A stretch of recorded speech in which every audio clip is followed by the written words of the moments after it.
Can you articulate suspicion? Well, sir, you mind stepping over to secondary, please? Well, do you have a reason to put us over there? I don't need a reason. Yes, you do. You have to have under the courts. Suspicion. Okay, but what is the suspicion that you can articulate? You're not answering right now. We are not required under the Constitution of the United States to answer any of these questions. Sure. We are not required, sir. You can get your supervisor out here. So recently I was down at the US southern border where I covered the ongoing illegal migrant crisis. If you haven't seen the video already, I highly suggest you check it out. I'll leave a link right up here where you can do the little clicky thing. And as I stated in that video, my group and I had an encounter with Border Patrol. So I'm going to show you guys the clip from the encounter here in just a bit, but first a word from today's video sponsor. Today's video sponsor is Fume. Whether we like it or not, we all have some bad habits. We all gaslight ourselves and say we don't have to do it or we don't need it. I don't need it.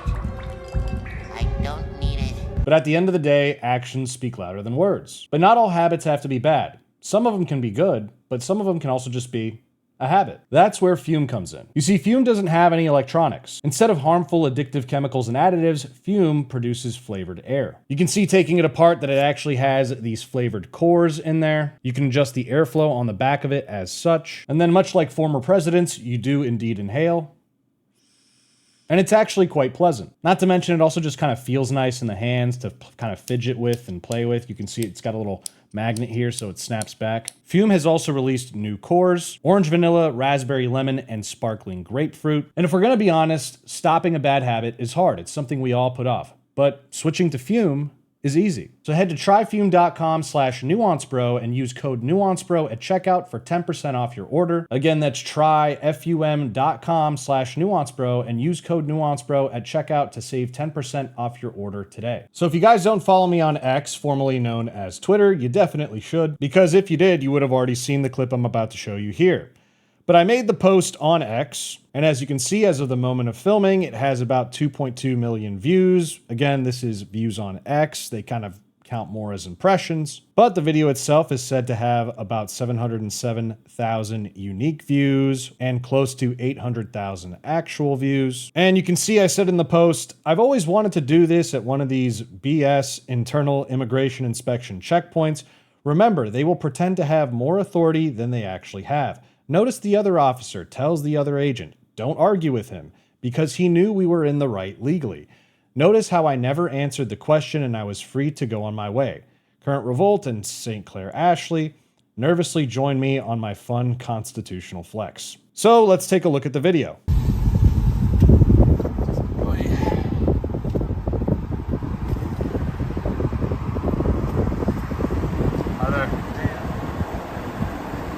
Recording. All right, everybody a U.S. citizen? Yes, sir. Yeah? You don't know? We don't have to answer, so. Okay.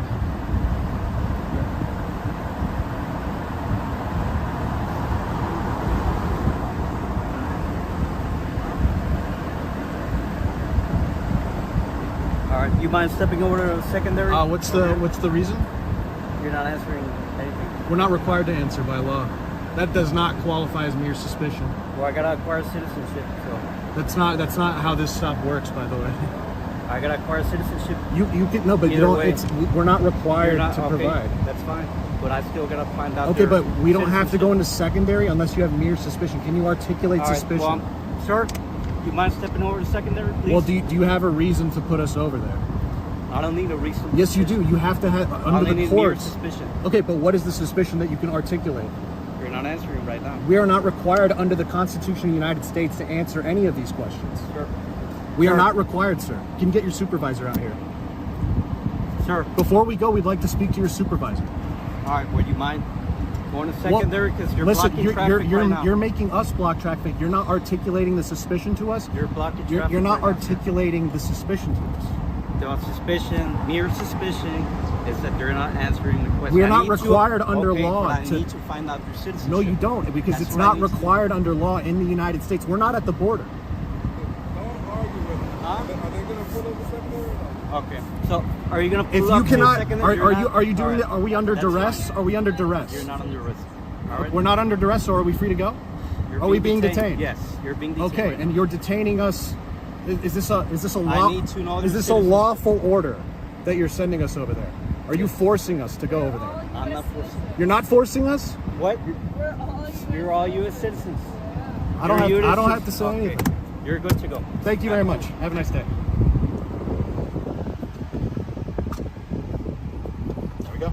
All right, so there was a lot happening in that video. I'm going to break it down, give you the proper context so you can understand what was going on in that encounter. Now, right off the bat, I want to address a few things. Firstly, I know a lot of people who watch these types of interaction videos with law enforcement or Border Patrol or whoever it be. They have a problem with it because they think to themselves, well, what are you doing? They're just trying to do their job. Why are you being combative? Just answer the question. They're not, trying to search your car. They're not arresting you. Like, why are you giving them a hassle? And believe me, I fully understand that sentiment. You see, I'm not just here to obstruct and do so for no reason. You have to understand, I was just down at the southern border, 10 miles from this location. And what I saw was not Border Patrol stopping the flow of illegal immigration and actually trying to check whether people are here legally, illegally, observing proper protocol for entering, exiting the country, etc. I saw them actively assisting people trying to enter the country illegally. Where we saw that the Texas National Guard had placed barbed wire in order to stop the flow of illegal immigration, we saw Border Patrol cutting that barbed wire and allowing illegal immigrants in. If you saw in my video where all the migrants were underneath the bridge, Border Patrol holding them, waiting to be processed, shipped on the buses, that's where many of them, after being processed, would then be shipped into the interior of the country to places like San Antonio, for example, where I met this young man who claims he originally came from Venezuela, but then lived in Brazil for a while, and then came up here to the United States, and he was given a document which has a court date on it. So even though he came to the country illegally, was given this piece of paper and said, hey, you have a court date in 2024, so you can stay in this country as long as you want until then. So even if he crossed across that border checkpoint and they asked him, are you a US citizen? And he said no, it doesn't matter. They would still have to let him into the country because even though he came in illegally, he got processed, he got the paper, he got the court date, and until that court date comes, he gets to travel wherever he wants inside the country. So if that's the process, if you can come here illegally and they serve you papers because that has to be adjudicated way into the future because you said something to the Border Patrol agent demonstrating, credible fear or something, you have to wait that time until the court date. You're allowed to be here legally until that time. You pass that Border Patrol checkpoint. It doesn't matter if you're a US citizen, here on a tourist visa, green card holder, or if you're here illegally, because you have that paper, you're allowed to be here until that court date. So it really doesn't matter. Also, presumably, even if you didn't go through that process and you were one of the gotaways, if you get to that Border Patrol checkpoint, you could still claim a credible fear of your home country, and they'd probably still have to go through that same process. Now, I'll break down some of the case law on this and some other examples in just a moment, but let's go over some hard numbers because we love the numbers, we love the stats, so let's see what they are. So the United States Government Accountability Office, GAO, put out a blog post where they went over some of the data. And again, this is from the government. This is a .gov website, the GAO. Border Patrol lacks important information about immigration checkpoints within the United States. Each year, more than 50 million vehicles pass through U.S. Border Patrol's interior immigration checkpoints. There are more than 110 checkpoints located generally 25 to 100 miles from the southwest and northern borders along U.S. highways and secondary roads. All vehicles traveling through a checkpoint may be subject to a checkpoint inspection. And if we scroll down, we can see a bunch of the locations. So here up at the northern border, here's a bunch of locations. The blue circle means operational during all 5 fiscal years. And the green triangle checkpoints, operational during 1 to 4 fiscal years. And as you can see, there's way more green triangles up in the north and way more of the blue circles down in the south. And again, we're looking at fiscal year 2016 through 2020. And here we can see from fiscal years 2016 through 2020, Border Patrol apprehended about 35,700 people who may have been in the US unlawfully in 17,500 events at checkpoints. During the same period, agents seized drugs in about 17,970 checkpoint events. Most drug seizures, 91%, were from inspections with only US citizens in the vehicle.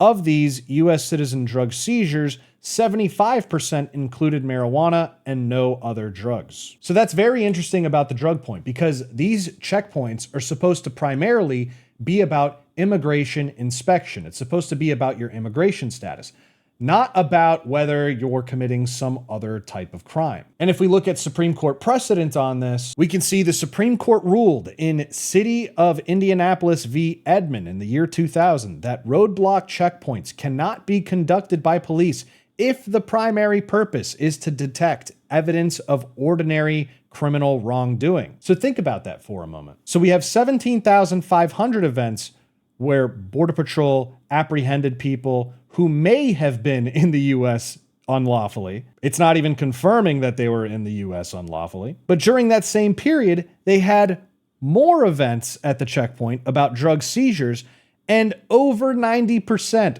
were from inspections with only US citizens. This could have been, they're not even counting the instances where it's 7 or 5 US citizens or 4 US citizens and 1 illegal immigrant, or even someone who's not a US citizen but is still legally allowed in the country, like a green card holder or someone on a tourist visa or something like that. No, these are the cases with only US citizens in the vehicle. And like you can see in the picture down below, they use these dogs very often to sniff the vehicles for drugs. I think they say sometimes they can also detect people that are hidden or something like that, but it's primarily for drugs. So if that's not an example of these checkpoints not being utilized for their primary purpose, and in fact, their primary purpose really being to find drugs on US citizens, then I don't know what is. Now, the guiding precedent on these immigration checkpoints in the United States is a Supreme Court case from the 1970s called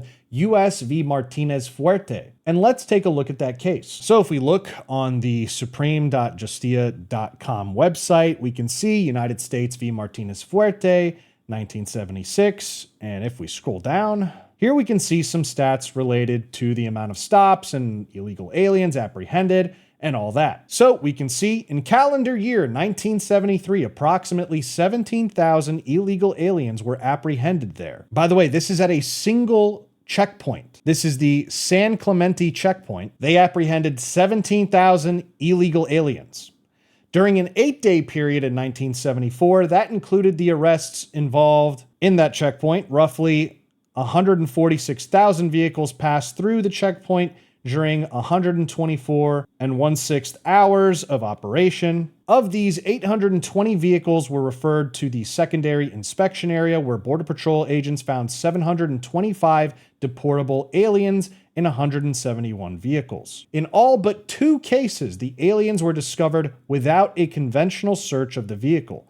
A similar rate of apprehensions throughout the year would have resulted in an annual yield of over 33,000, although the government contends that many illegal aliens pass through the checkpoint undetected. Now let's compare this to the 110 checkpoints over 5 years. Now remember, in 1 year in 1973, this single checkpoint in San Clemente, they apprehended 17,000 illegal aliens. But in a 5-year period, across 110 immigration inspection checkpoints, they apprehended 35,700 people who may have been in the US unlawfully. So let's break that down. 35,700 divided by 110. And then because this was over 5 years, divide by 5.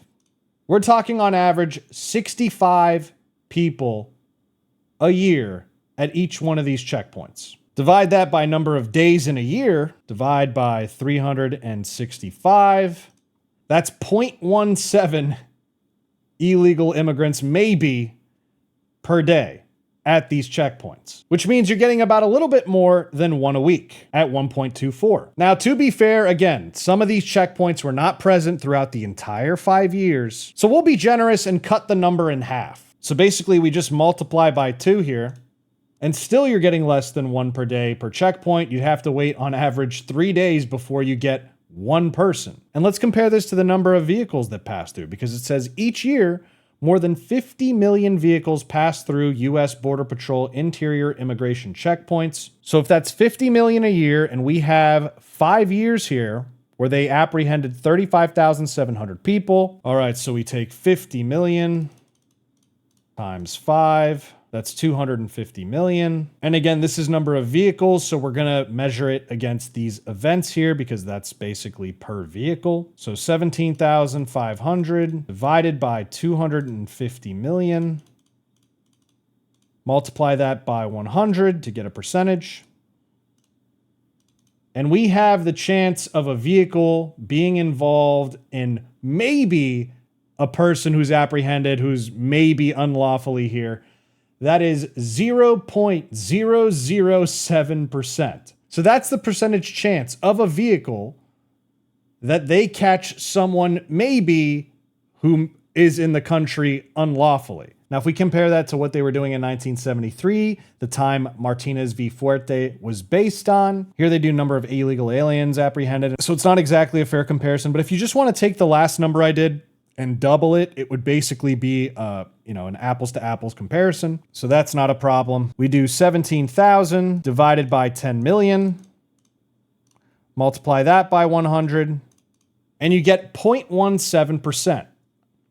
Still very, very low, but much, much higher. They have a much higher hit rate of illegal aliens being apprehended than we do today. Which is to say, even though less vehicles were passing through, and by the way, this is 1 checkpoint, by the way. So even though less vehicles were passing through, they were still catching a much higher rate of illegal immigrants. So it's more understandable for the court at the time to say, okay, maybe this is permissible, this, stopping, questioning for a little bit of time, but not much beyond that. But now the hit rate is much, much lower. Based on the numbers presented, it seems like the vast, vast majority of cases involving drugs are only US citizens. This seems to be kind of changing purposes into general law enforcement behavior for ordinary criminal activity, and not so much focused on the illegal immigration part, especially since they're not even really enforcing our immigration laws at the southern border. They're assisting people coming in. They're processing them, sending them further into the interior. They're not really being deported, at least not immediately. They do this like fake asylum nonsense. Now I want to go back to the video because I want to own up to something. I used to read into this stuff a long time ago, but I wasn't exactly preparing to cross one of these immigration inspection checkpoints when I was going down there. So I wasn't like reading up on this. But, I had a general good idea. I have a general good understanding of Fourth Amendment jurisprudence and things like that, Fifth Amendment jurisprudence. But I did mix up a few things when it came to mere suspicion and reasonable suspicion. But the problem is, so did the Border Patrol officer. Because right here in the video, you can see where he tells me, yes, you are being detained. Now, here's the thing. When someone tells you you're being detained and you're being detained, they have to have something that's known as reasonable, articulable suspicion. That means based on a set of articulable facts, they can demonstrate that you have, are currently, or are going to commit a crime. The standard for detainment was set under the Supreme Court precedent in Terry v. Ohio. This is a 1968 case where you can see primary holding. Under the Fourth Amendment of the U.S. Constitution, a police officer may stop a suspect on the street and frisk him or her without probable cause to arrest if the police officer has a reasonable suspicion that the person has committed, is committing, or is about to commit a crime, and has a reasonable belief that the person may be armed and presently dangerous. Now, if I was better prepared, and maybe if I have to go through this next time, I'll do this, but I would whip out U.S. Customs and Border Protection Inspector's Field Manual. And if we scroll down, if we go to section 18.7, we can see degrees of suspicion. We have A, mere suspicion, B, reasonable suspicion, and C, probable cause. So in the mere suspicion section, it says, At the border or its functional equivalent, an inspector needs only mere suspicion to justify a search and comply with the requirements of the Fourth Amendment. This is because the person is attempting to enter the United States from abroad and may reasonably be required to demonstrate that the person and his or her belongings are entitled to enter the United States. Now remember, this is at the border or its functional equivalent. That's the international border. This is ports of entry. This is not talking about the internal, within the United States, immigration checkpoints. That's where we get into B, reasonable suspicion. Before an inspector may constitutionally detain a person, and it says in parentheses, non-entry related case, so this is talking about the immigration checkpoints here, not the international border, which they were talking about in the previous section, or subsection rather. The inspector must have reasonable suspicion that the person is an alien and is illegally in the United States. This higher degree of suspicion arises generally in questioning persons encountered in and around the port who are awaiting persons referred to secondary. This suspicion is based on questioning of alienage alone, and also involves specific articulable facts such as particular characteristics or circumstances which the inspector can describe in words. Now, as you can see on the ACLU page, know your rights within the 100-mile border zone. Are there limitations to immigration officials' power? We can see in this highlighted section, you have the right to remain silent or tell the agent that you'll only answer questions in the presence of an attorney, no matter your citizenship or immigration status. You do not have to answer questions about your immigration status. You may simply say that you do not wish to answer those questions. If you choose to remain silent, the agent will likely ask you questions for longer, but your silence alone is not enough to support probable cause or reasonable suspicion to arrest, detain, or search you or your belongings. And you can see here, generally, an immigration officer cannot detain you without reasonable suspicion. Reasonable suspicion is less robust than probable cause, but it is certainly not just a hunch or gut feeling. An agent must have specific facts about you that make it reasonable to believe you are committing or committed a violation of immigration law or federal law. If an agent detains you, you can ask for their basis for reasonable suspicion, and they should tell you. So again, in the video, you can hear the officer say, I am indeed being detained. He will not tell me the articulable facts that are related to the case that I am currently or will be committing a crime. It seems to me that he doesn't totally understand the difference between mere suspicion and reasonable suspicion. I will say where the gray area seemed to be is that when referring me to secondary, it's not entirely clear to what degree that's related to mere suspicion or reasonable suspicion. It could be argued that they don't need any reason to send you to secondary. Certainly off the bat, if they just kind of guided you there, like, hey, go here, because all you're required to do at these things, based on my reading of the law, based on guidance from civil rights organizations, is that you must stop and you have to wait until they say you're good to go. But they can't keep you there legally for an unreasonable amount of time. They're only allowed to keep you for a very brief moment. What does brief mean? Well, that's not set in stone in any way. It's kind of ambiguous. So what does brief mean in this instance? Well, they're telling me I'm holding up traffic when I don't want to be holding up traffic. I just want to go free on my way. I know if they put me off to the side in secondary, well, they have no incentive to let me go. They can just keep me as long as they want. If there's the pressure of traffic behind me, which they are causing by holding me there, well, then it's going to be, they want to make it very brief in that moment, and they'll know what brief is. Now, I'm obviously not the first person to do something like this. In fact, this was a genre that I used to watch a lot on YouTube way back in the day. I'm talking about 10 plus years ago, I would see videos like this. And over the years, there's been some pretty funny encounters that I've seen, so I want to just show you some of those. What's up, man? How you doing today, sir? Good. You a U.S. citizen? That's my business. Well, it's our business to ask. Are you a U.S. citizen or not? You can ask, that's fine. And you have to answer me, or I have to detain you until you can either tell me that you're a U.S. Well, I don't have to answer you because I have rights as an American. Sir, go ahead and pull over there. We're behind that other vehicle if you do me a favor. No thanks. Go to secondary for me, sir, to the right? No. I need you to go to secondary, sir, No, thank you. to the right? No. What's up, man? What's up? All right. Can we have you pull in secondary, please? No, thank you. I'd like to go free on my way. You know, I thought this is America. I thought I had some freedom to travel unmolested, and I'm just trying to go about my business here. You know, I don't have time to play games with you guys. I don't know what you think you're doing here. Secondary, sir. No, thank you. I want you to pull up secondary, sir. No, thanks. I need you to I pull up want secondary. to go free on my way. You know, correct me if I'm wrong. Did I stumble into Mexico, or is it still United States? No, sir, it's the United States. Okay, well then therefore I should have the freedom to travel unmolested because I'm in America here. So, Go ahead, go. go ahead and go where? Keep going on the road. Okay, see you later. You're right.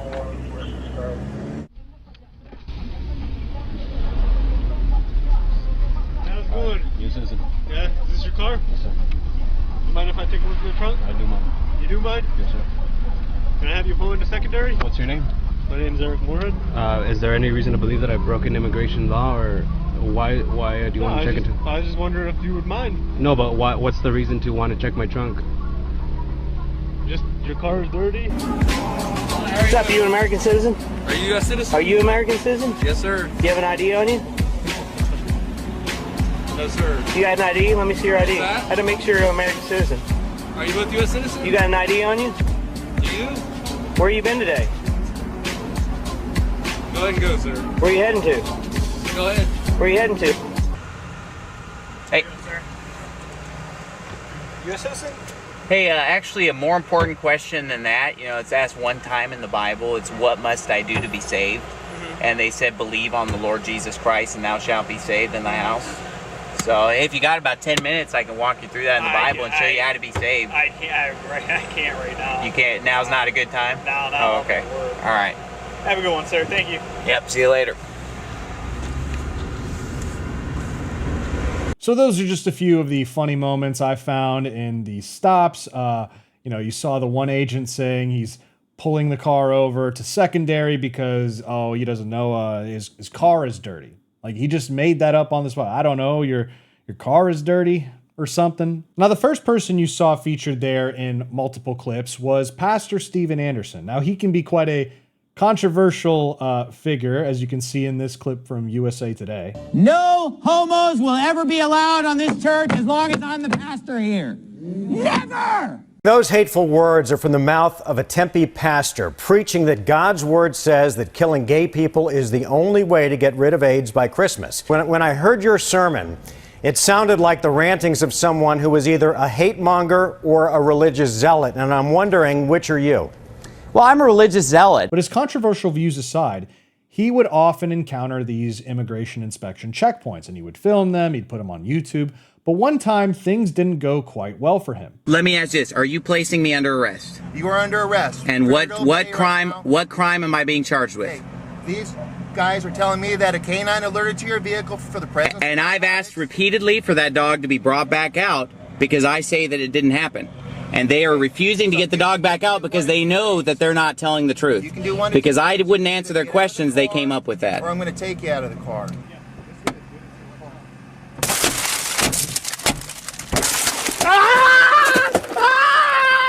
Now, in that instance, they say a dog alerted to the vehicle.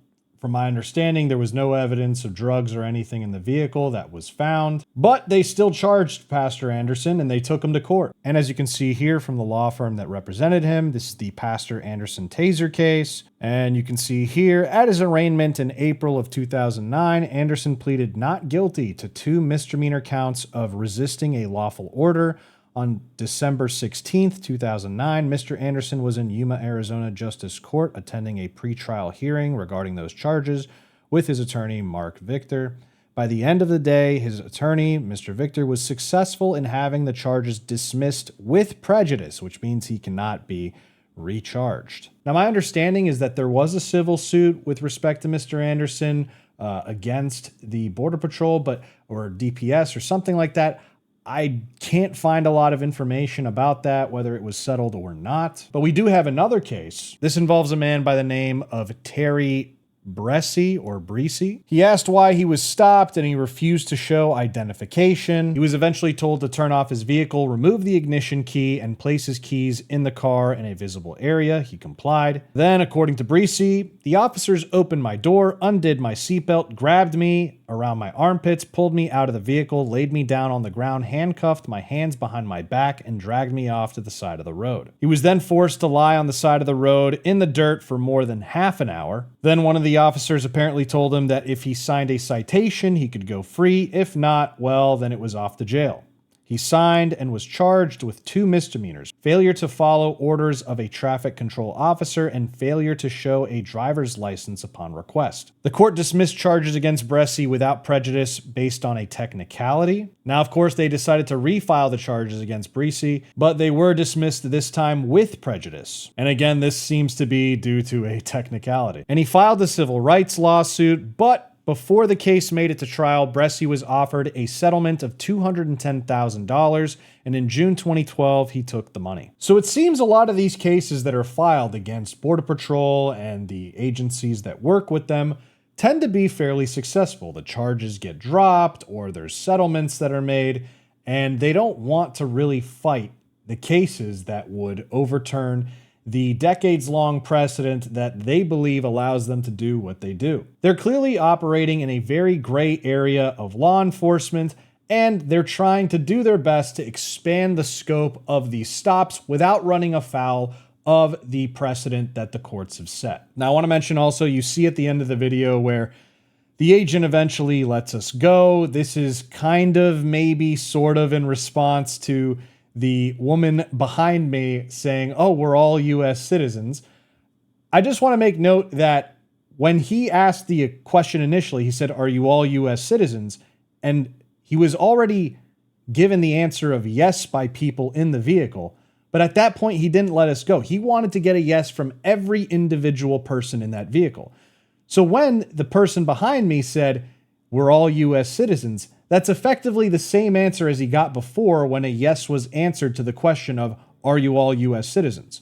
So I still didn't answer. I still didn't give in to the, the questioning by the agent. It was pretty clear they were going to have to let us go along anyway. His buddy already said, "Don't argue with him." It seemed like he just wanted to let us go. He knew he had no basis to detain us. He said, "No, I'm not forcing you over into secondary. No, you are not under duress." But he said I was being detained, but couldn't give any of the articulable facts around why he's detaining me. So it made no sense. It was a matter of time, but he had his out. He had his excuse to say, "Hey, I got one over on you. Someone behind you said you're all US citizens. That's my excuse to let you go," without making it seem like he lost or whatever. But that's fine. We'll get him next time. Anyways, what are your guys' thoughts on the video? Did you enjoy the content? Did you learn anything? What are your thoughts on stops like this? Do you feel like they are constitutional, unconstitutional? Are they still in keeping with the original Martinez Fuerte jurisprudence, or do you think they've expanded beyond the scope of that to include general law enforcement and ordinary criminal activity? Let me know in the comments down below. So that's the end of the video, guys. I hope you enjoyed it. Don't forget to like, comment, and subscribe. Social media links are in the description box below, as well as merch. Support us at nuancebro.com/join and support today's video sponsor, and I'll see you next time, bro.